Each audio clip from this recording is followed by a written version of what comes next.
Welcome back to the Daily Mastermind. My name is George Wright III with your daily dose of inspiration, motivation, and education. I'm your host today, and welcome back to day 3 of our 5-day series on how to win friends and influence people by Dale Carnegie, one of the all-time best-selling books of all time. And we're covering a high-level review of the principles and strategies that he taught in this book. And I want to remind you to pick up a copy and dive into the stories and case studies, because this is an all-time bestseller, 30 million copies sold for a reason. Now, I mentioned before that there are 4 parts to this book: techniques for handling people. The first day we actually talked about what the book can do for you, but then we have techniques for handling people, ways to make people like you, which is the 2 sections we covered yesterday. And then today we're going to cover winning people over to your way of thinking. There's 12 strategies there, and tomorrow we'll talk about becoming a leader. So part 3 we're going to cover today, and this is win people to your way of thinking. And I want to really emphasize this section because many people in business work on manipulation or sales or, persuasion from a different angle. What Dale Carnegie talks about here is winning people over to your way of thinking, not selling and manipulating people to your way of thinking. So let's dig in for a minute to these 12 principles. The first one is the only way to get the best of an argument is to avoid it. The only way to get the best of an argument is to avoid it. We all know that no one wins an argument. Even when you win, you lose. Even when you lose, right? You need to learn to take a minute, process the facts of what's going on, and maybe change your perspective even a little, because the only way to win an argument is to avoid it. And you do that by showing more self-control and more character in every situation. The second strategy is to show respect for the other person's opinions. Never say, "You're wrong."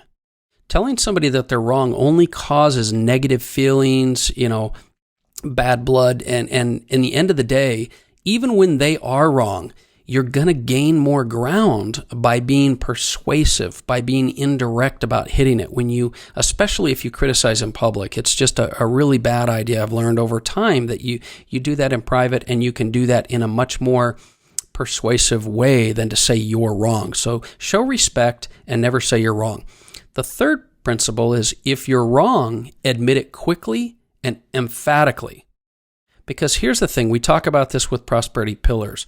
When you take accountability and responsibility for your life, and you're willing to do that quickly, and you're willing to admit when you're wrong and be decisive about it, the bottom line is you're going to have far more influence over people, and you'll have much more trust with individuals.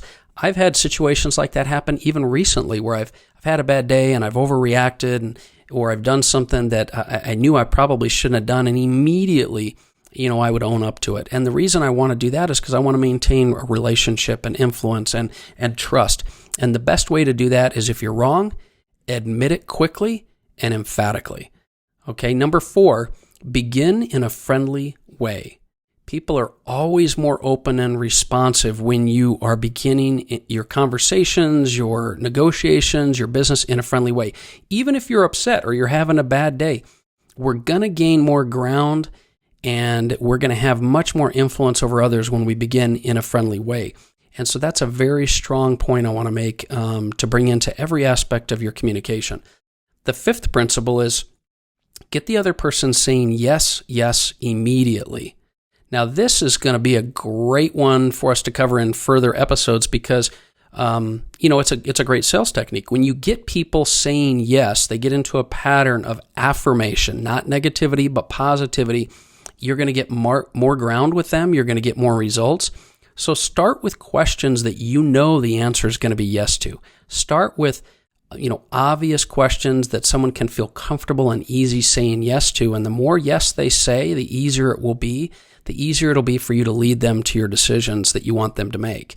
So that's the 5th principle, getting other people to say yes, yes.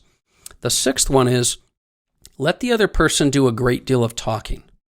You've heard you have 2 ears and 1 mouth for a reason, right? But people do like to talk about themselves, and they really want to know someone's going to listen. And when you listen, you're going to get far more clues as to how you can work with someone and help them to achieve what they desire. So ask questions rather than telling people what you want to tell them.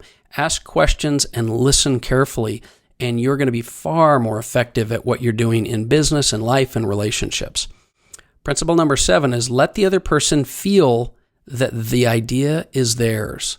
This is something I've learned in leadership as well as, from being a leader as well as being in conversation with my leaders, right?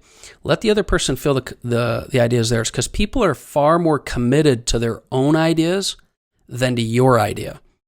And with proper questions and good communication, you can lead people to the conclusion you want them to be led to. And when they come to that conclusion on their own, they're going to be far more bought in and they're going to feel much more comfortable with it.